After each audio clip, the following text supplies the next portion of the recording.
안녕하세요. 오늘은 교과서 159페이지 청소년도 근로자의 권리를 보장받을 수 있을까입니다. 자, 오늘 수업만 들으면 또 내일 쉬죠. 자, 조금만 더 주의 깊게 수업을 들어주기 바랍니다. 2학기 2차 지필고사 시험 범위입니다. 자, 청소년도 근로자의 권리를 보장받을 수 있는가? 자, 청소년 근로자도 성인 근로자와 마찬가지로 근로자의 권리를 보장받을 수가 있다. 똑같다.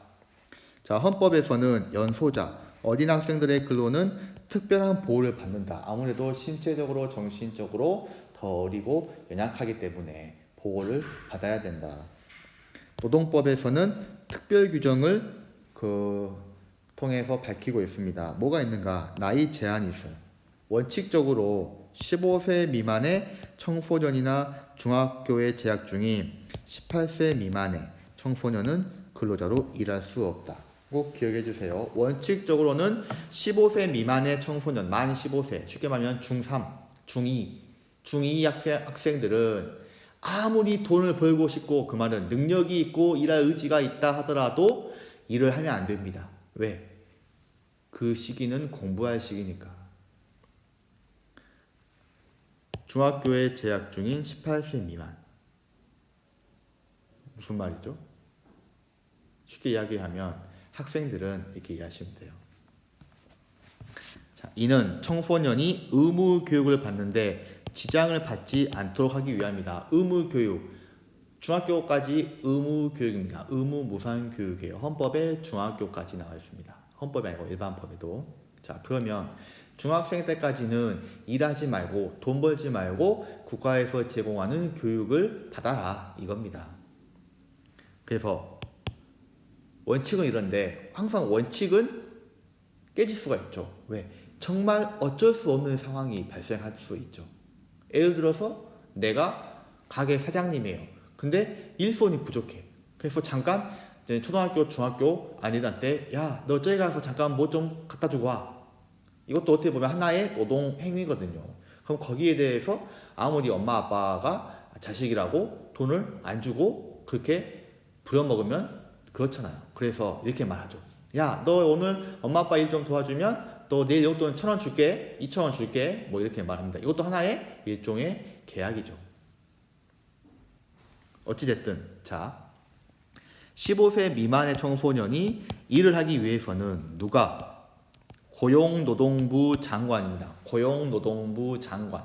옛날에는 노동부 장관이라고 했어요. 뭐 엄마 아빠가 허락해도 뭐 학교장이 허락해도 뭐 담임교사가 허락해도 아니에요.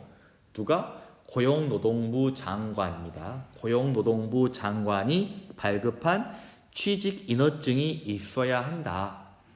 근데 아직까지 제가 15세 미만의 그 청소년이 일한다고 해서 취직 인허증은 인가증, 허가증입니다. 인허증을 받아서 저에게 보여준 적도 없고 저도 한 번도 못 봤어요, 실물은. 18세 미만의 청소년 근로자를 고용할 때는 쉽게 말하면 이제 여러분들이죠. 고등학생들이 어디 뭐 식당에서 알바한다든지 편의점에서 알바한다든지 뭐 어디 서빙한다든지 뭐 등등의 알바를 한다고 할 때 그 연령을 증명하는 서류와 누구의 동의서, 부모의 동의서를 사업장에 제출해야 된다. 부모의 동의서인데 뭐 부모님이 동의해 주실 수도 있는데 대부분의 부모님들은 동의를 안 해주실 수 있죠. 근데 다 거짓말로 사인해가지고 갖다 줬을 때 나중에 문제가 발생했을 때는 그 책임은 온전히 본인이 진다. 꼭 부모님께 말씀을 드리고 부모님의 동의서를 받아서 사업장, 가게 사장님에게 제출하셔야 됩니다. 업종 제한 18세 미만 근로자는 도덕상 또는 보건상 유해하거나 위험한 일은 할 수가 없다. 뭐 상식이죠. 근로기준법과 청소년보호법에서는 압력이 높은 실내 작업과 잠수, 숙박업 등 청소년의 육체적, 정신적 건강을 지키는 데 해가 되거나 위험한 직종에서는 금지하고 있다. 아무래도 건전한 일을 해라. 정직하고 깔끔하게 땀 흘려서 돈 일해서 벌어라. 이걸 말하고 있는 겁니다. 시간 제한. 청소년 근로자는 성인 근로자에 비해서 시간도 적어야 되죠. 자, 원래 성인은 일일 8시간, 일주일 몇 시간? 40시간이죠. 이게 원칙이에요. 그런데 청소년은 일일 7시간, 일주일에 35시간을 넘지 못하게 합니다. 원칙이 성인들보다 줄었죠. 1시간씩. 또한 18세 미만의 청소년에게는 고용노동부 장관의 인가를 받아야 야간 또는 휴일에 일을 시킬 수가 있다. 야간 또는 휴일에 일을 시킬 수가 있다. 여기서도 말 그대로 인가를 받았으면 1.5배를 받죠. 특별수당이니까. 됐죠? 자, 월급날 되니까 돈을 달라고 했어요. 사장님, 저 이제 월급 알바비 주세요. 했더니, 야, 너는 아직 어려서 안 돼. 너희 부모님 뭐라 그래? 너희 부모님한테 줄게. 또 너희 부모님 계좌번호 달라 그래. 너희 부모님 계좌로 줄게. 된다 안 된다? 안 된다. 내가 벌었으면 내 계좌로 갖다 줘야 되죠. 임금은 근로자 본인에게 직접 줘야 된다. 청소년도 자기 손으로 임금 받을 수 있다. 그럼 이건 뭐지? 연예인들, 미성년자 연예인들이 나름의 이제 연예 활동을 해요. 방송 활동을 해. 그러면 그 수입은 엄마 통장입니까? 그 연예인 통장으로 갑니까? 연예인 통장으로 가죠. 방송에서 부모님이 수입 관리한다는데요. 관리는 부모님이 하는데 통장은 누구 통장이다? 명의는 연예인 본인의 명의 통장으로 들어가는 겁니다. 그 통장 관리를 부모님이 해주는 거죠.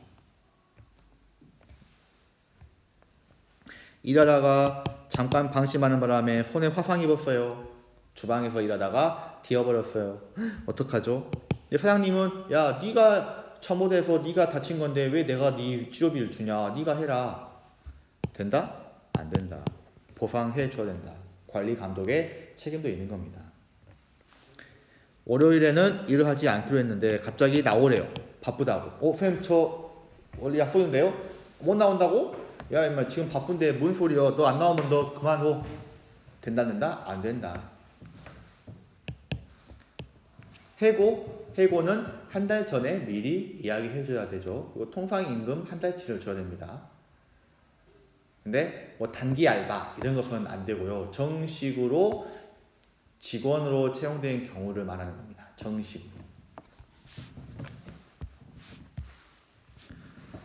자, 한번 함께 배우기 한번 보시고요. 이 파트는 이제 앞으로 여러분들이 사회생활을 할 때 이제 뭐 사장님이 될 수도 있고 뭐 회사원이 될 수도 있고 뭐 자영업자가 될 수도 있고 뭐 다양한 이제 직업과 직장을 여러분이 가질 텐데 이것은 수업이 아니고 꼭 일상생활에서 필요한 거라고 이해하고 공부하셔야 좋습니다.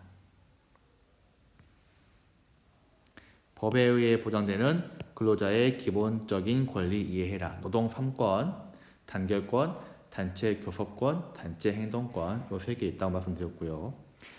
노동권 보장 및 침해 상황, 노동권을 침해했다, 뭐 부당한 해고를 당했다든지 말도 안 되는 갑질을 당했다. 그럴 때는 노동위원회, 행정부인 노동위원회에 구제 신청할 수가 있고, 그다음 사법부인 법원에 소송을 걸 수가 있습니다. 자, 그렇게 좀 보시고요. 최저임금법 2020년에 최저임금, 2021년에 최저임금, 내년에 최저임금이 얼마고 올해 대비해서 얼마가 인상됐는가, 이건 하나의 상식입니다. 산업재해 보상보험, 줄여서 산재보험입니다.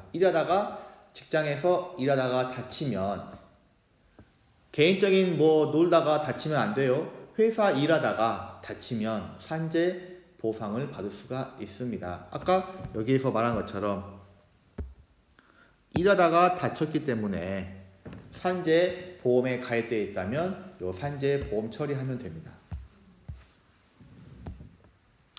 노동조합 및 노동관계조정법, 직장 내에 노동조합이 있습니까? 보통 대부분의 회사에서는 노조가 있죠. 그런데 얼마 전까지만 해도 삼성, 삼성에는 노조가 없었어요. 무노조로 지금까지 계속 삼성이 그 경영을 했는데 얼마 전에 드디어 삼성에서도 노조가 결성이 되었습니다.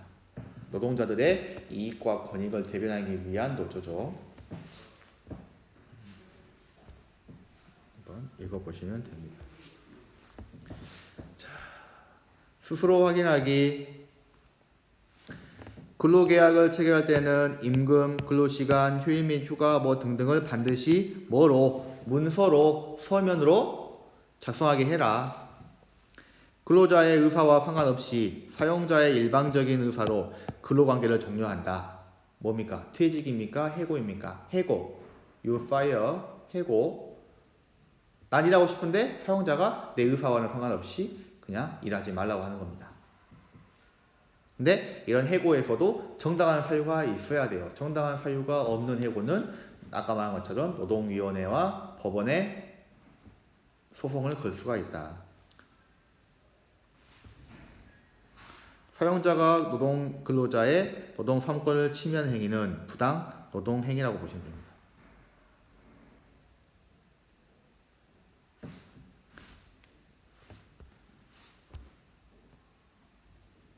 이거 보시고요. 자, 오늘 수업은 여기까지 하겠습니다. 고생 많았습니다.